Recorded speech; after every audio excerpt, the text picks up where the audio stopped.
नमस्कार सभी को, जय श्री राम, हर महादेव, जय महाराणा। तो कल अपना टॉपिक था बाबर का भारत आगमन।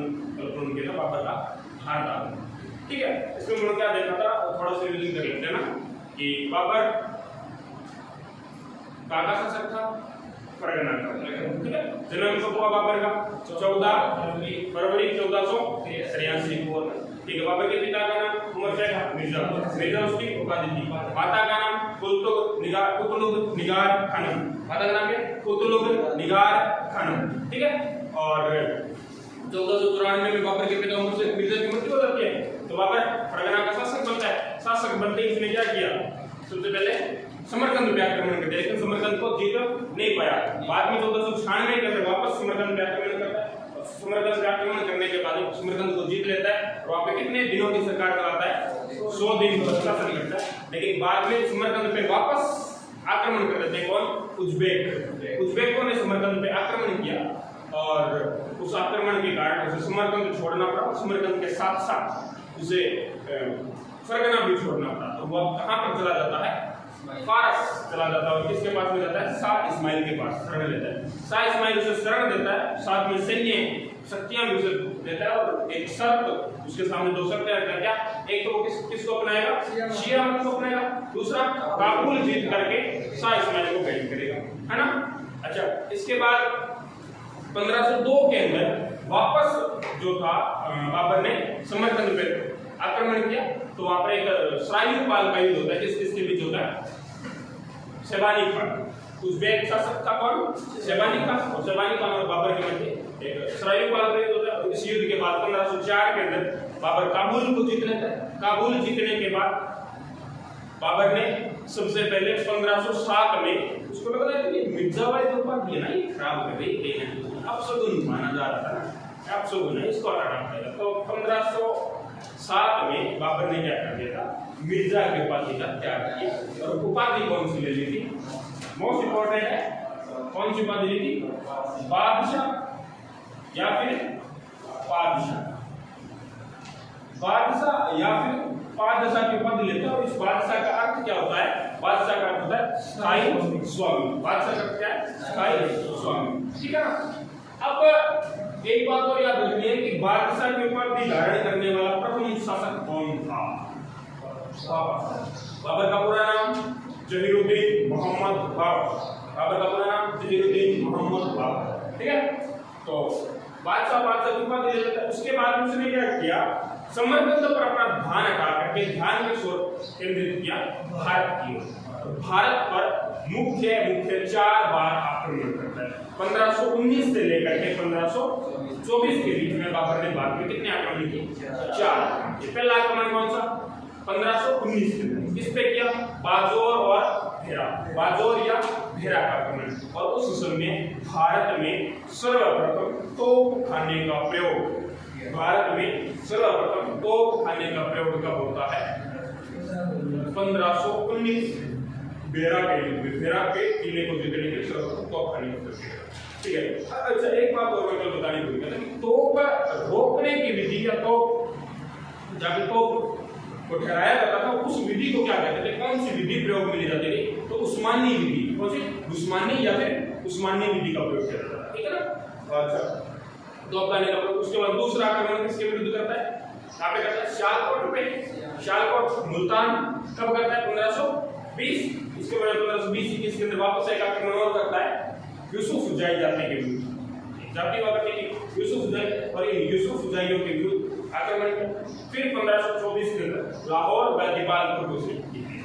अब बाबर आ जाता है भारत में। उस समय में बाबर का अपने भारत के अंदर शासन किसका था?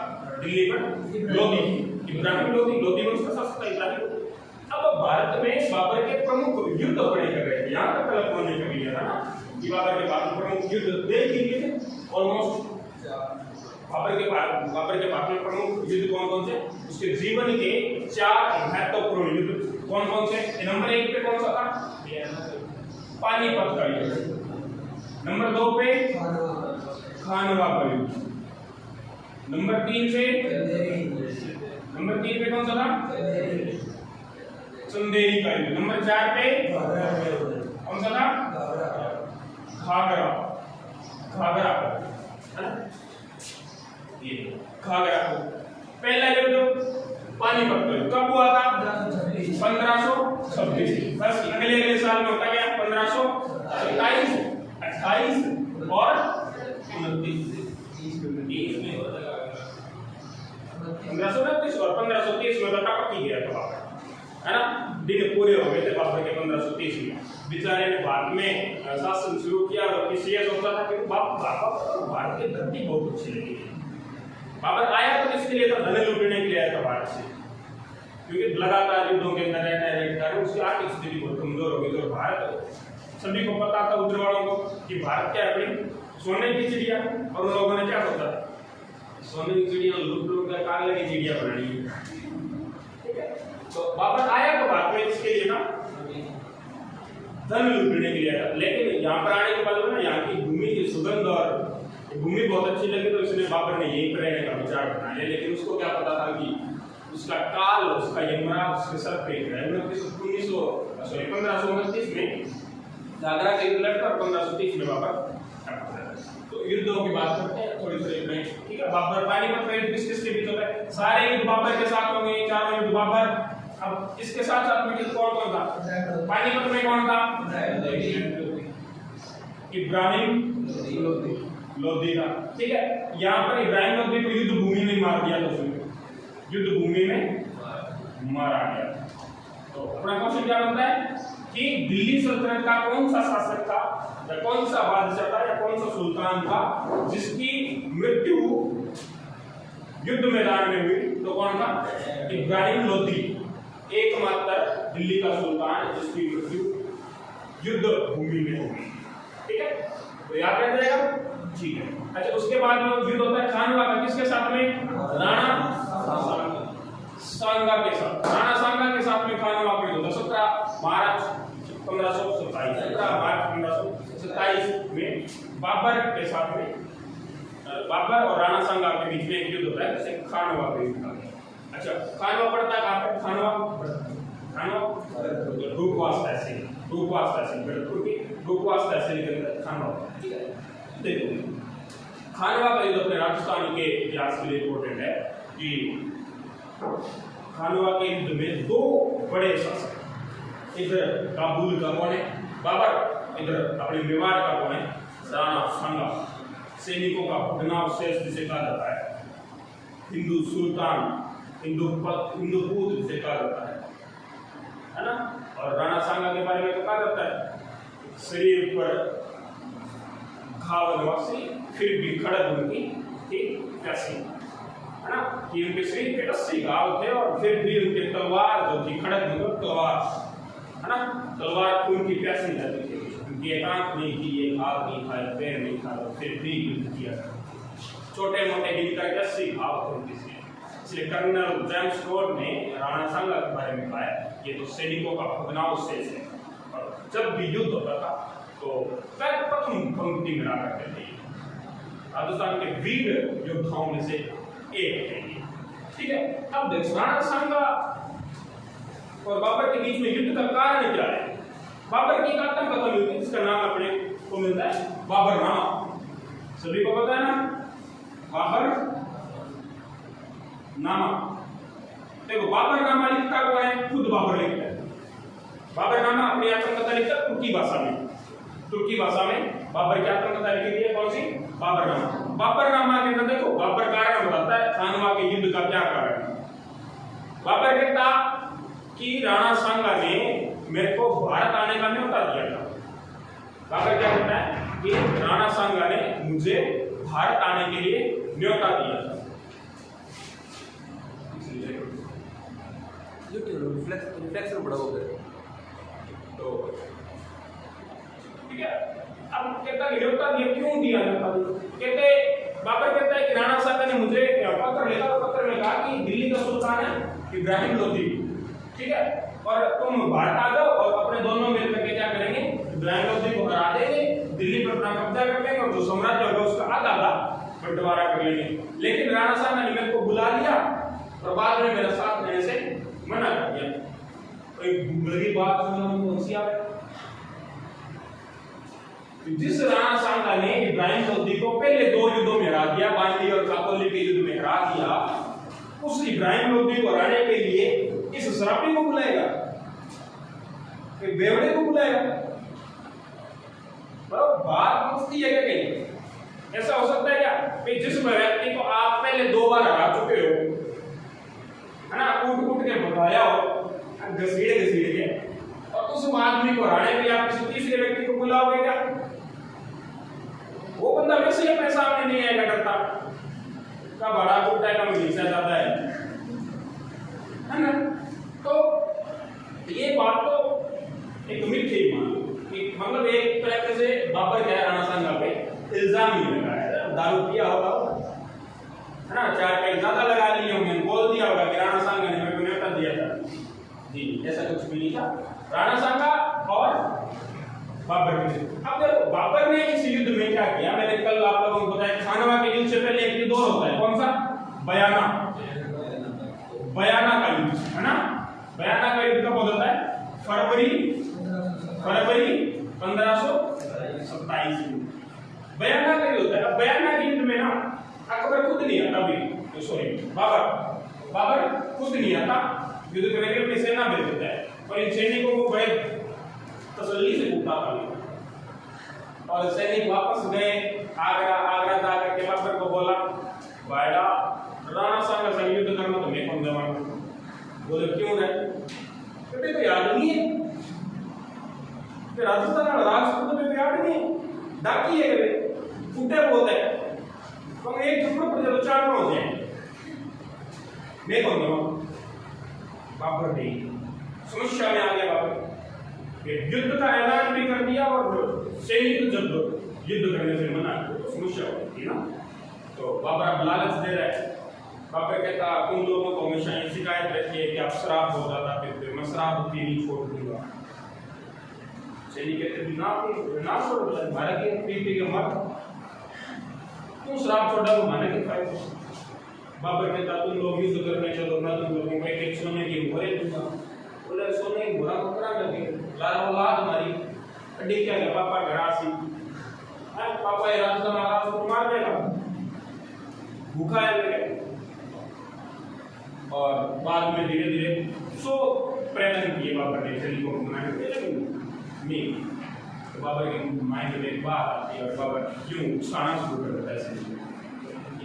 बाबर कहता घुस जाता है, बाबर अंदर चला जाता है, बोलता है कि ये मेरा अकेला का ये छोड़ना है, सारों का ये है, मैं जिहाद के लिए लड़ रहा हूँ। ये बात सैनिकों को थोड़ी सी, जब उसने जिहाद बोला ना, जिहाद, बाबर कहता कि मेरे अकेला का ये छोड़ना है, तो जिहाद मैं खुद के लिए थोड़ा ना लड़ रहा हूँ। बाबर कहता मैं खुद के लिए नहीं लड़ रहा, तुम्हारी आने वाली पीढ़ियों के लिए लड़ रहा हूँ, अपने धर्म के लिए लड़ रहा हूँ, मैं अपने धर्म के लिए लड़ रहा हूँ। ये हमारा क्या है? धर्म युद्ध। बाबर ने खानवा के युद्ध को धर्म युद्ध का नाम दे दिया। बाबर ने खानवा युद्ध को किस युद्ध का नाम दिया? धर्म युद्ध। सर्वप्रथम राजस्थान के अंदर ये धर्म युद्ध के नाम से युद्ध लड़ा गया, तो मेरे हिसाब से खानवा के युद्ध, ठीक है। अब इस खानवा के युद्ध में बाबर ने कौन सा नारा दिया? जिहाद। बाबर ने कहा अगर हम जीते तो गाजी कहलाएंगे, बाबर ने कहा हम जीते तो क्या कहलाएंगे? गाजी।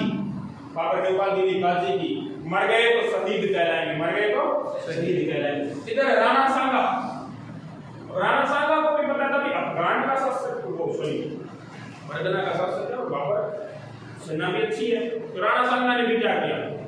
अपने राजस्थान की सभी रियासतों, अपने आस पड़ोस की जितनी भी रियासतें थी, सभी रियासतों को लेकर लिखा, पत्र लिख करके ये युद्ध का न्योता भेजा कि आओ हम इन विदेशियों के साथ में मिल करके युद्ध करें। और उस नीति को क्या कहा गया? पाती पर्वन की नीति। पाती पर्वन की नीति, पाती पर्वन की। आपसे पूछ लेगा कि पत्र लिखकर युद्ध का न्योता भेजने की प्रक्रिया को क्या कहा जाता है, कौन सी नीति कहा जाता है? तो पाती पर्वन की नीति। क्या कहा? पाती पर्वन की नीति। राणा सांगा ने युद्ध के लिए न्योता भेजा पाती पर्वन की नीति से, और आसपास की सभी रियासतें एक केसरिया ध्वज के नीचे लड़ने के लिए एकत्रित हो गई। और उनमें से सबसे पहले आने वाला व्यक्ति कौन था? तो वो याद रख लेना, चंदेरी का मेदिनी राय। चंदेरी और चंदेरी का शासक था मेदिनी राय। मेदिनी राय वैसे भी राणा सांगा का एक क्लोज फ्रेंड था, बेस्ट फ्रेंड ही मान लो। जब भी कोई समस्या होती तो मेदिनी राय राणा सांगा के पास आता, राणा सांगा का जब भी मूड ऑफ होता तो किसके पास आता? मेदिनी राय के पास। मतलब अच्छी अंडरस्टैंडिंग थी दोनों की, तालमेल था। तो सबसे पहले व्यक्ति कौन है? चंदेरी का कौन है? मेदिनी राय। अपने मारवाड़ से राव गंगा, है ना, और राव गंगा का पुत्र हुए मालदेव, तो मारवाड़ से मालदेव आए, जयपुर से पृथ्वीराज कछुआ, जयपुर से पृथ्वीराज कछुआ, अखेराज सोनगढ़, सिरोही से अखेराज सोनगढ़, कई अपने मेवाड़ के आसपास में जितनी भी रियासतें थी ना सभी आ गए थे। इधर का बारमल भी आया था, ठीक है ना। तो इन सब ने मिलकर के युद्ध लड़ा, लेकिन इस युद्ध में क्या होता है? राणा सांगा युद्ध लड़ते लड़ते घायल हो जाते हैं, और घायल सांगा को युद्ध भूमि से निकाल करके कालपी नामक स्थान पर ले जाता है। राणा सांगा को इस युद्ध से निकाल करके कहाँ ले जाया गया? कालपी नामक स्थान पर ले जाया। तो जब राणा सांगा को होश आया, होश आते ही बोले कि हम कहाँ हैं? तो पृथ्वीराज कछुआ ने कहा, राणा जी हम कालपी में हैं। बोले युद्ध का क्या होगा? बोले युद्ध तो हम हार चुके हैं। बोले युद्ध तो हम हार चुके हैं। राणा सांगा को बात सुनते ही गुस्सा आया और उन्होंने प्रतिज्ञा ले ली कि जब तक मैं मुगलों को हरा नहीं देता अन्न जल ग्रहण नहीं करूंगा। घायल अवस्था में थे, एक हाथ एक पैर नहीं है, फिर भी व्यक्ति बोल रहा है कि मैं जब तक इन मुगलों को हरा नहीं देता, इन विदेशी आक्रांताओं को देश से, इस मातृभूमि से बाहर नहीं निकाल देता, तब तक मैं अन्न जल ग्रहण नहीं करूंगा। लेकिन बाकी जो जितने भी सेनापति थे उन्होंने सोचा कि राणा जी मानसिक संतुलन जो है राणा जी अपना खो बैठे हैं। तो इसी कालपी नामक स्थान पर पृथ्वीराज कछुआ और अखेराज सोनगढ़ ने मिलकर के एक जहर दे दिया और यही पर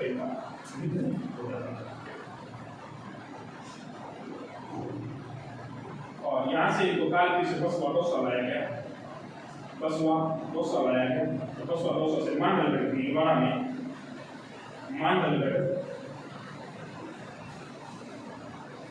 भीलवाड़ा में राणा सांगा का अंतिम संस्कार किया गया। और इस युद्ध से खानवा के युद्ध के बाद में एक तरीके से भारत में मुगल वंश की स्थापना हो गई। वास्तविक स्थापना खानवा के युद्ध के बाद, पानीपत वाले युद्ध, अगर खानवा के युद्ध में राणा सांगा जीत जाते तो शायद आज भारत का इतिहास कुछ होता, शायद आज हमें मुगल काल पढ़ने की आवश्यकता न पड़ती, आगे अपने को बाबर तक करना पड़ता, आगे हुमायूं अकबर वगैरह नहीं पढ़ने की आवश्यकता। चलो अभी इतिहास में हो गया सो हो गया, इस इतिहास से कुछ सीख लेना, आगे से कोई अपने जैसे गुजर, ठीक है। तो अब ये युद्ध हारने का प्रमुख कारण क्या? ये तो हम देख लें कि राणा सांगा युद्ध हार चुके थे, लेकिन युद्ध हारने का कारण क्या? युद्ध हारने का कपड़ा वालों ने पाती प्रबंध की नीति तो हमारी अच्छी बात है, और आज भी अपने को ये नीति का, इस नीति का अनुसरण करना चाहिए कि अपने सभी को, हिंदू भाई बहनों को एक होकर के रहना चाहिए, मतलब जात पात में नहीं बन रहना चाहिए, है ना। इस नीति का अपने को भी अनुसरण करना चाहिए। लेकिन युद्ध हारने का कारण क्या था? तो मैंने तुम लोगों को बताया कि बाबर जब आया उसने भेरा के युद्ध में क्या किया था? सबसे पहले तोप उठाने का प्रयोग। इसका प्रयोग क्या? तोप उठाने का प्रयोग। अब अपने वालों को क्या था? अपने वालों को पता ही नहीं तोप होती क्या है। अपने वालों को भाले, तलवार, है ना, तीर ये चलाने आते थे, और अपने वालों के भाले और तलवार तीर होते भी भारी थे। इतनी बात है कि एक बार जिस पे यूं रख दी गई तो उसकी तो सब घर से अलग हुआ करती थी। उनके पास भाले के हल्के थे, लेकिन उनके पास में क्या थी? तोप थी। उनके पास में क्या था? बारूद था। उनके पास में क्या था? बारूद, बंदूकें थी उनके पास में। अब तलवार से लड़ेंगे तो एक आसपास में जाकर के एक व्यक्ति से एक व्यक्ति लड़ेगा, है ना। अपने अनुशासित तरीके से युद्ध किया करते थे। अपने नियम क्या होते थे युद्ध में कि हत्थे पे वार नहीं करना, पीठ पीछे वार नहीं करना। लेकिन उन मुगलों को तो शर्म आया थी नहीं, इनके ये नहीं था सिस्टम के भी एक से एक लड़ेगा, पीठ पीछे वार नहीं करेगा, खाली हत्थे पे वार नहीं करेगा, है ना। ये तो जैसे आया वैसे, और ज्यादातर मुगलों की आदत थी ये पीठ पीछे वार करेगा, पीछे से आकर के मारा करते। ठीक है ना।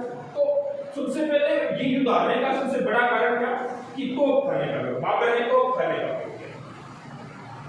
अब इन्होंने जैसे तलवारें चलानी शुरू, सॉरी तोपें चलानी शुरू की, गोले दागने शुरू किए, अपने मन में सोचा कि ये क्या है, आपकी गोले दाग साड़ी जल्दी समझ नहीं गया मैंने। तो सेना में क्या मच गया था, हड़कंप मच गया था। इस ये कारण। दूसरा बाबर की तुलुगमा पद्धति, बाबर की क्या थी, तुलुगमा पद्धति, तलवार पद्धति। तुलुगमा पद्धति के बारे में कल तुम लोगों को बता चुका हूं, बताया था मैंने कि पीठ पीछे वार करना, यानी कि चारों ओर से घेर करके मारने वाली पद्धति को क्या कहते हैं, तुलुगमा पद्धति। जैसे ये युद्ध भूमि है, इस युद्ध भूमि के आमने सामने दो सेनाएं खड़ी है, बाबर ने अपनी आधी सेना यहाँ पे लगाई, आधी सेना यहाँ पे लगाई, बीच में यहाँ पे तोपें लगा दी थी।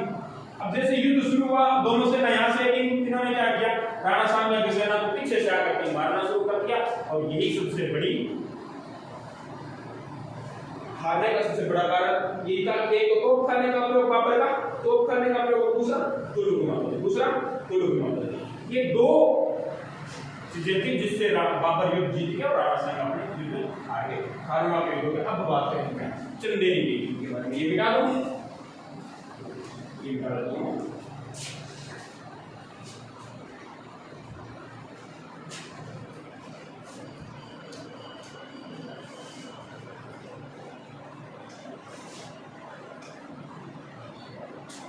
चंदेरी, अब मैंने आप लोगों को बताया सांगा की सहायता करने के लिए चंदेरी से कौन आया था, मेदिनी राय। तो युद्ध लड़ा किसके साथ में जाएगा, मेदिनी राय के साथ। अब बाबर ने खानवा का युद्ध जीतते ही अपने सैनिकों से पूछा, अपने सेनापतियों से पूछा, अरे खानवा वाले युद्ध में वो जो सबसे ज्यादा कूद रहा था वो कौन था, सबसे ज्यादा बोल रहा था इनको विदेशियों को मार दो, ये कर दो, वो कर दो, ये कौन था, बोला कि मेदिनी राय। बोला कहाँ का शासक है वो, बोले कि चंदेरी का।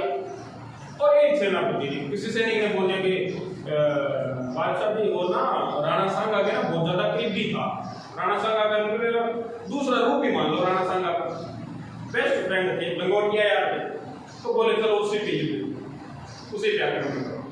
बाबर ने चंदेरी पर आक्रमण किया देश नहीं, उससे पहले किसी कोई शाना डोकरा होगा थोड़ा, जब बाबर पहला बात करके देख ले, क्योंकि तूने लगातार तो युद्ध लड़े, 3 युद्ध हो गए, 3 युद्ध तूने लड़ लिए, बात में आकर के तेरी सेना बिल्कुल कमजोर है, मेदिनी राय एकदम गुस्से में है ना, और उस शेर को जाके मत छेड़, खा जाएगा तेरे को। बोला एक बार बात करके देख ले, क्या पता सल्ट। तो मेदिनी राय को पकड़ लिया, मेदिनी राय हमने तुमको चारों ओर से घेर लिया है और अपना किला हमें सौंप दे और हमारी विनता स्वीकार कर ली। मेदिनी राय ने कहा अगर मैं तेरी विनता स्वीकार करूंगा तो ये मेरा अपमान होगा, राजपूती कुल पे अपमान होगा, और मैं राजपूती कुल पे अपमान कलंक नहीं लगा सकता, क्योंकि हम राजपूतों को मौत पसंद है, अपमान नहीं। मेदिनी राय का चला जा, युद्ध करेंगे। फैसला युद्ध भूमि नहीं होगा, ऐसे कागजों के माध्यम से नहीं फैसला करेंगे। अगर तुम्हें दम है तो युद्ध कर लो, तुम जीते तो किला तुम्हारा और मैं जीता तो मेरा, और तुम्हें भागना पड़ेगा, मारूंगा तो देगा, छोड़ूंगा नहीं कहते को, है ना। और हमारे में तो ये रूल रहता है कि जर जोर और जमीन के मामले में तलवार की धार पे सुलटे हैं, ठीक है ना। तो मेदिनी राय के साथ युद्ध होता है, लेकिन मेदिनी राय की भी इस वही समस्या को खाना और तुलुगमा पद्धति इस वजह से भारत से मेदिनी राय अब युद्ध हो जाता है, अंतिम युद्ध खागरा। अब देखो इब्राहिम लोदी का एक भाई था महमूद लोदी, ठीक है। उस महमूद लोदी के साथ में ये घाघरा का युद्ध होता है, और घाघरा का युद्ध अकबर के जीवन का अंतिम युद्ध था। घाघरा के युद्ध में बारे में ध्यान रखना है, सॉरी बाबर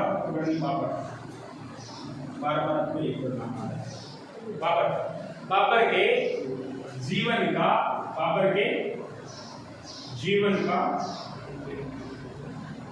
अंतिम युद्ध, बाबर के जीवन का अंतिम युद्ध था। और ये प्रथम युद्ध था जो जल व थल में लड़ा गया, जल व थल में लड़ा गया। जल का थल में। इस युद्ध में नावों का प्रयोग हुआ, नावों का बाबर के युद्ध का। और उसके बाद में आगरा के युद्ध, बाबर आगरा आ जाता है। आगरा जीतने के बाद में थोड़े टाइम के बाद आगरा में अपना रेजिडेंस बनाता और 26 दिसंबर 1530 को बाबर की मृत्यु होती है। बाबर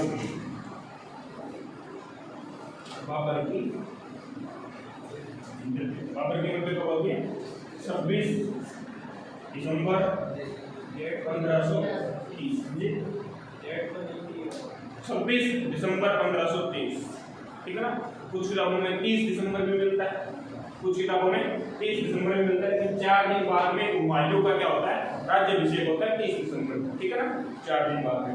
तो बाबर की मृत्यु कब हो जाती है? 26 दिसंबर 1530 को बाबर की हो जाती है मृत्यु।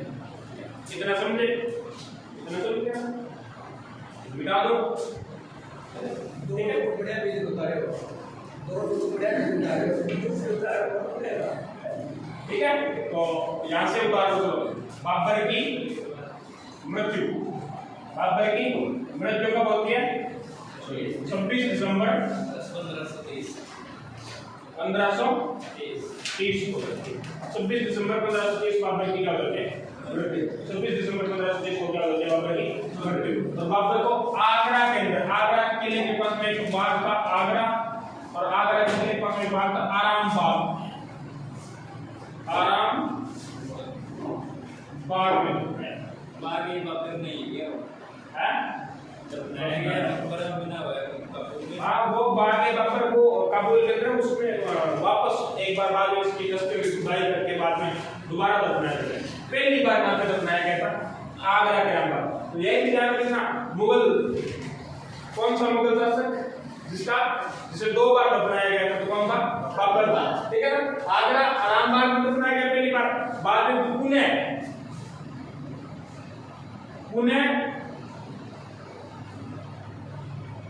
हुमायूं ने बाबर की इच्छा अनुसार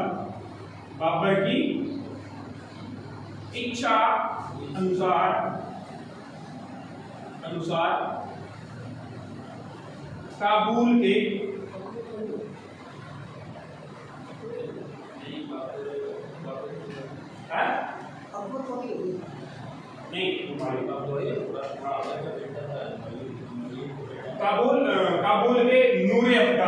काबुल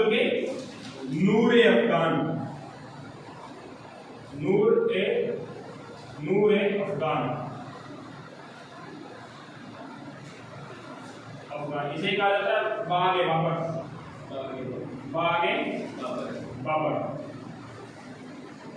बाबर में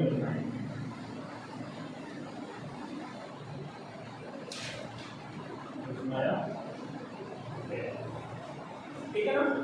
तो एक बात और ये नोट याद कर लीजिए ना, बाबर को बाग लगाने का शौक था, बाबर को बाग लगाने का शौक था, बाग लगाने का शौक था, बाबर को बाग लगाने का शौक था, बाबर को बाग लगाने का शौक।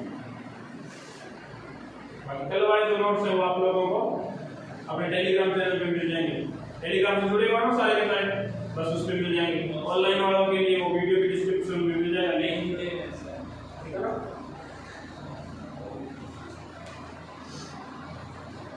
ये बाबर को बाग लगाने का शौक। अब आते हैं बाबर के पुत्र, बाबर के 4 टिंगरा। सबसे बड़ा हुमायूं, कामरान,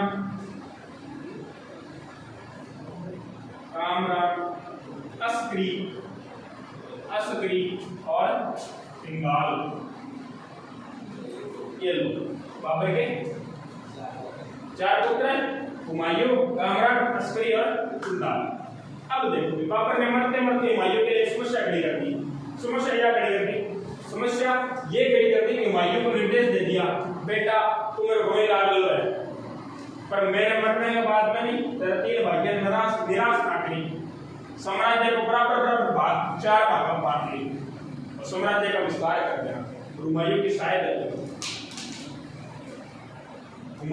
शायद यही सबसे बड़ी गलती मान लो, दुर्भाग्य मान लो, किसी वजह से हुमायूं कभी अच्छे शासन कर ही नहीं पाया था। ठीक है, अब बात अगला में पढ़ेगी हुमायूं।